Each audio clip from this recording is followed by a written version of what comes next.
ರಸ್ತೆಯಲ್ಲಿ ಮಾತನಾಡುವಂಥ ಒಂದು ಪಾತ್ಯ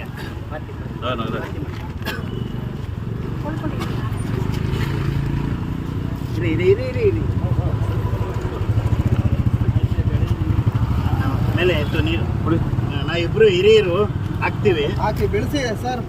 ಸ್ವಲ್ಪ ಬೆಂಗಳೂರಲ್ಲಿ ಎಷ್ಟೊಂದಿದೆ ನೋಡಿ. ಬಿಬಿಎಂಪಿ ಅಧಿಕಾರಿಗಳಿಗೆ ನಾಚಿಕೆ ಆಗ್ಬೇಕು ಇದನ್ನೆಲ್ಲ ನೋಡಿ. ನೀವು ಎಲ್ಲರೂ ನೀರು ಹಾಕಿ ಬೆಳೀಲಿ, ಚಪ್ಪಾಳೆ ಹೊಡೀರಿ, ಗಿಡ ನೆಡುವಾಗ ಚಪ್ಪಾಳೆ ಹೊಡಿಬೇಕು. ಇವತ್ತು ಇನ್ಮೇಲೆ ಬೆಂಗಳೂರಲ್ಲಿ ಎಲ್ಲೆಲ್ಲಿ ಗುಂಡಿಗಳಿದೆ ಇನ್ಮೇಲೆಲ್ಲ ಗಿಡಗಳನ್ನ ನೆಡುತ್ತೀವಿ. ಅಟ್ಲೀಸ್ಟ್ ಗುಂಡಿಗೆ ಗಿಡ ಹಾಕಿ, ಗುಂಡಿ ಒಳಗೆ ಯಾರು ಓಡಾಡಲ್ಲ, ಅಟ್ಲೀಸ್ಟ್ ಅಲ್ಲಿ ಗಿಡನಾದ್ರೂ ಬೆಳೀಲಿ. ಇದ್ರಲ್ಲಿ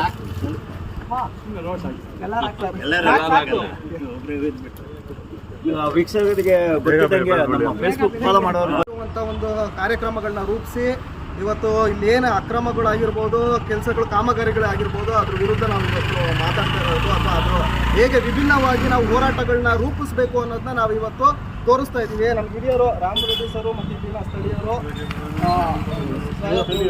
ಎಲ್ಲರೂ ಸೇರಿ ಇವತ್ತು ಮುಂದಕ್ಕೆ ಹೇಳ್ತಾರೆ. ನಮ್ಮ ರಾಮರೆಡ್ಡಿ ಸರ್ ಹೇಳ್ತಾರೆ ಏನಕ್ಕೋಸ್ಕರ ನಾವು ಗಿಡ ನೆಡ್ತಾ ಇದ್ದೀವಿ, ಇದರಿಂದ ಏನಾಗುತ್ತೆ ಅನ್ನೋದನ್ನ ಪ್ರತಿಯೊಂದು ಹೇಳ್ತಾರೆ.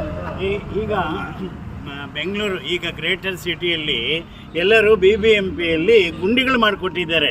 ಯಾತಕ್ಕೆ ಅಂದರೆ ಗುಂಡಿ ಮಾಡಿರೋದು ಯಾಕೆ ಅಂದರೆ ಮರಗಿಡಗಳನ್ನು ಬೆಳೆಸಬೇಕು, ಒಳ್ಳೆ ಗಾಳಿ ಬರಬೇಕು, ಅದಕ್ಕೋಸ್ಕರವಾಗಿ ಮರಗಳನ್ನು ನಡಿ ಅಂಥೇಳಿ ಒಂದು ಕಾರ್ಯಕ್ರಮ. ಇದರಲ್ಲಿ ಒಳ್ಳೆ ಗಾಳಿ ಬರುತ್ತೆ, ಒಳ್ಳೆ ಇದು ಬರುತ್ತೆ. ಮುಂದಿನ ಪೀಳಿಗೆಗೆ ನಮ್ಮ ಮಕ್ಕಳಿಗೆ ಇಲ್ಲಿ ನಿಂತ್ಕೊಂಡು ಆಟ ಆಡೋದಕ್ಕೂ ಕೂಡ ಸಹ ಆಗುತ್ತೆ.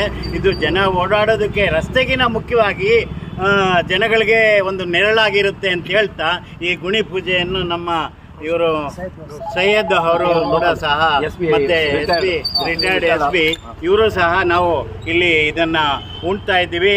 ನಮ್ಮ ಮುಂದಿನ ಮಕ್ಕಳ ಒಂದು ಭವಿಷ್ಯಕ್ಕೋಸ್ಕರವಾಗಿ BBMP ಅವರಿಗೆ ದೊಡ್ಡ ನಮಸ್ಕಾರ. ಯಾಕೆಂದ್ರೆ ಗುಂಡಿ ತೋಡ್ಲಿಕ್ಕೋಸ್ಕರ ಅವಕಾಶ ಮಾಡಿಕೊಟ್ಟಿದ್ದಾರೆ, ಪರಿಸರನ ಬೆಳೆಸೋಕೆ ಒಂದು ಅವಕಾಶ ಮಾಡಿಕೊಟ್ಟಿದ್ದಾರೆ. ಯಾಕೆಂದ್ರೆ ಒಂದು ಕಳಪೆ ಕಾಮಗಾರಿ ಮಾಡಿ ಕೆಲಸಗಳನ್ನ ಮಾಡ್ದೇರ, ಒಂದು ರಸ್ತೆ ಹಾಕ್ದೇರ, ಮುಂದಕ್ಕೆ ಒಂದು ಒಳ್ಳೆ ಗಿಡಗಳು ಆರೋಗ್ಯವಾಗಿ ಬರಲಿ ಎಲ್ಲರೂ ಅಂದ್ಬಿಟ್ಟು ಇವತ್ತೊಂದು BBMP ಅವರಿಗೆ ತುಂಬ ಹೃದಯ ಏನು ನಾವು ನಮಸ್ಕಾರ ಮಾಡ್ತಾ ಇದ್ದೀವಿ.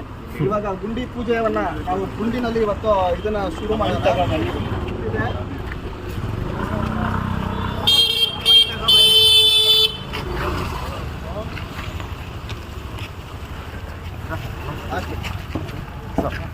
BBMP ಅವರು ದಯವಿಟ್ಟು ನೋಡಬೇಕು ಇದನ್ನೆಲ್ಲ.